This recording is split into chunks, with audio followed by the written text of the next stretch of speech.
जय जय जगन्नाथ नमस्कार। सकाळर किछि गुरुत्वपूर्ण घटना मुख्य खबर पुरे प्रस्तुत करिछि जनभिजन। मु सर्वेश्वर आपण को जनाउछि हार्दिक अभिनंदन। पूरा वीडियो पुरे नजर पकेनबा। एणिकी टिकट काटिले जीवासिया टिकट काटिले 20% रिहाती। भारतीय रेलवे बम्पर ऑफर आरंभ हैला। राउंड ट्रिप पैकेज जीवासिया पाई टिकट कले 20% रिहाती। यात्री बम्पर आनी भारतीय रेलवे विभाग आनिबे नुआ पैकेज प्लान। शनिवार ठारू रेलवे आरंभ करिछि ग्राउंड ट्रिप पैकेज। घोषणा पर यात्री माने बेस खुशी जଣା पड़ी। एणिकी आउ 500 टंकिया नोट चलिब नहीं बंद करदेले सरकार। किंतु एभली एक निष्पत्ति को सबुआड़े चर्चार केन्द्रबिंदु साजिछि। आउ मिलिबनी 500 टंकिया नोट। सेप्टेम्बर 30 तारिख में बंद हो 500 टंकिया नोट। वर्तमान जो अपडेट खबर सामना को आसुची बंद हो 500 टंकिया नोट। गत किछि दिन हेबो सोशल मीडिया रे एवं किछि गणमाध्यम रिपोर्टर दाबी कर जायछि कि एटीएम रु 500 टंकिया नोट बाहरिबा बंद हो। एणिकी एई नोट महिला एकाउंट को आसिला सुभद्रा टंका। एई टंका को महिला माने सरकार को जनैचंती धन्यवाद। कथा देई कथा रखिले सरकार। प्रत्येक महिला मानन को आसिला सुभद्रार तृतीय किस्ती टंका। बेस खुशी थिबार मध्य जना पड़ी। महिला माने जो महिला मानकर टंका आसी नाही बा अपडेट करि नांती तुरंत अपडेट करि निहंतु। पुणी आउ 2 दिन कि 3 दिन भितरे आपणको अकाउंट को आसीबो सुभद्रा टंकार तृतीय किस्ती। एई तृतीय किस्ती को कौनसी बाय मिस्टेक आपणको अकाउंट रो जदी जाई न थाए ताने निश्चित भाव रे आपण नियरेस्ट बैंक रे जो खाता बैंक रे खुली चंती तुरंत से बैंक को जाई अपडेट करि नियंतु। एपण आपणकर अकाउंट को आसीछि 5000 टंका। जो मानकर 5000 टंका परिवर्ते एवं 3टी किस्ती मध्य एट ए टाइम आसीछि 15000 टंका। तुरंत आपण चेक करि नियंतु। कारण सरकार कथा देई कथा रखिले एवं सुभद्रा टंकार तृतीय किस्ती महिला को सशक्तिकरण करबा पई ये प्रयास सरकारंकर एक नुआ प्रयास। एई तृतीय किस्ती रे सुभद्रा टंका को नहीं महिला बेस खुशी थिबार मध्य जना पड़ी। पुणी एक दमदार खबर को नहीं प्रस्तुत करिछि जनभिजन। स्वामीर हाथ गोड़ भांगी छुआ को धरी भणजा सांगरे फेरार होईगला माई।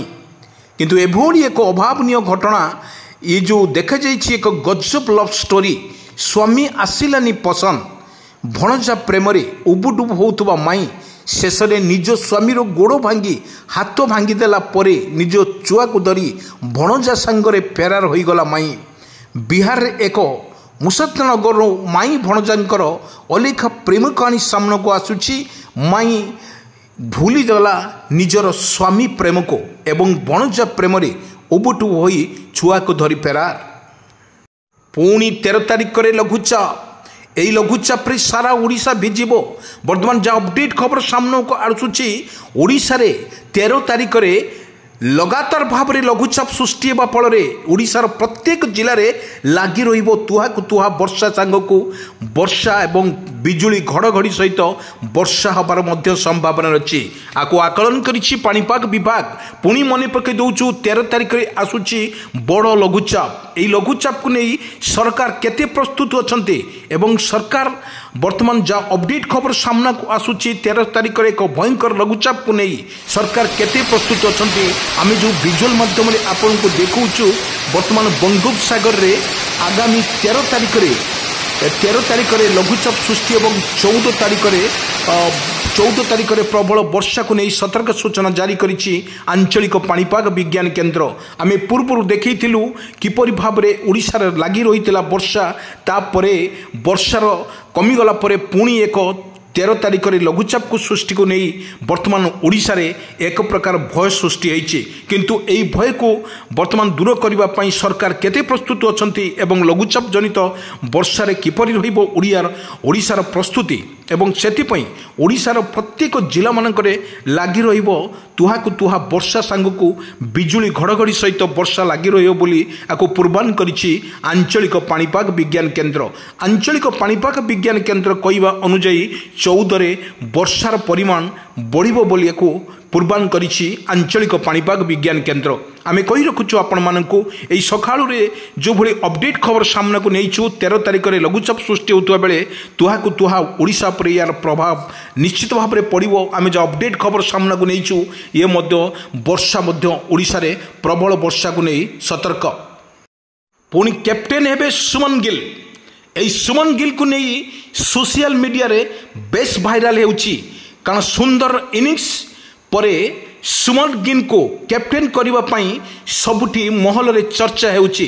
ସୁମନ ଗିଲ୍ ଜଣେ ସୁନ୍ଦର ବ୍ୟାଟ୍ସମ୍ୟାନ୍ ଏବଂ ମ୍ୟାନେଜମେଣ୍ଟ ଅଧିକା ଥିବାରୁ ସୁମନ ଗିଲ୍କୁ ସୋସିଆଲ ମିଡ଼ିଆରେ ବେଶ୍ ଭାଇରାଲ ହେଉଥିବା ଏବଂ ସମସ୍ତ କ୍ରିକେଟ ପ୍ରେମୀକୁ ଏକ ସୁନ୍ଦର ଉପହାର ଦେଇଛନ୍ତି କ୍ରିକେଟ ଟିମ୍ ଏବଂ କ୍ରିକେଟ ଟିମ୍ କହିବା ଅନୁଯାୟୀ ବର୍ତ୍ତମାନ ଇଂଲଣ୍ଡରେ ଭଲ ସ୍ଥିତି ବଜାୟ ରହୁଥିବା ସୁମନ ଗିଲ୍ ଜଣେ ଭଲ ବ୍ୟାଟ୍ସମ୍ୟାନ୍ ହୋଇଥିବାରୁ ଏବଂ ସମସ୍ତଙ୍କର ଚର୍ଚ୍ଚା କେନ୍ଦ୍ରବିନ୍ଦୁ ସାଜିଛନ୍ତି ସୁମନ ଗିଲ୍ ଏବଂ ଦିନିକିଆ କ୍ୟାପ୍ଟେନସିପ୍ ନେବେ ଉଦୀୟମାନ ପ୍ଲେୟାର ଜଣେ ସୁମନ ଗିଲ୍। ଏହି ସୁମନ ଗିଲ୍କୁ ନେଇ କ୍ରିକେଟ ପ୍ରେମୀ ଜଗତରେ ବେଶ୍ ଉତ୍ସାହିତ ଦେଖିବାକୁ ମିଳୁଛି।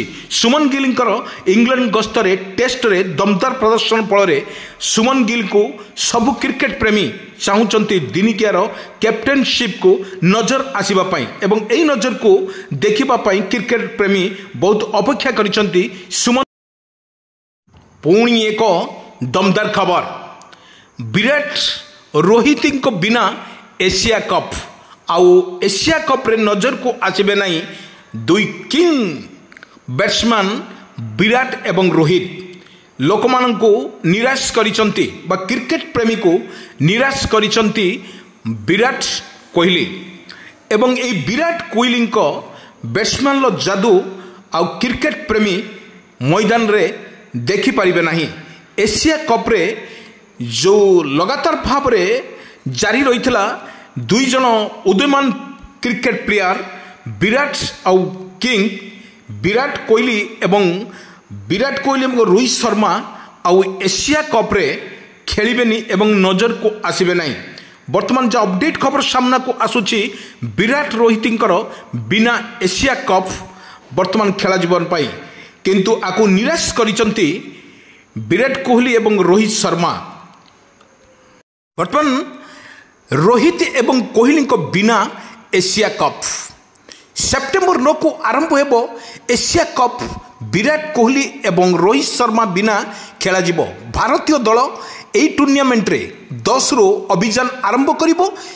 ପ୍ରଥମରେ ମ୍ୟାଚ୍ ୟୁଏଇକୁ ବିପକ୍ଷରେ ହେବ ଏବଂ ଦ୍ୱିତୀୟ ମ୍ୟାଚ୍ ପାକିସ୍ତାନ ସହିତ ହେବ। ଏହି ମ୍ୟାଚ୍ 14 ସେପ୍ଟେମ୍ବରରେ ଖେଳାଯିବ।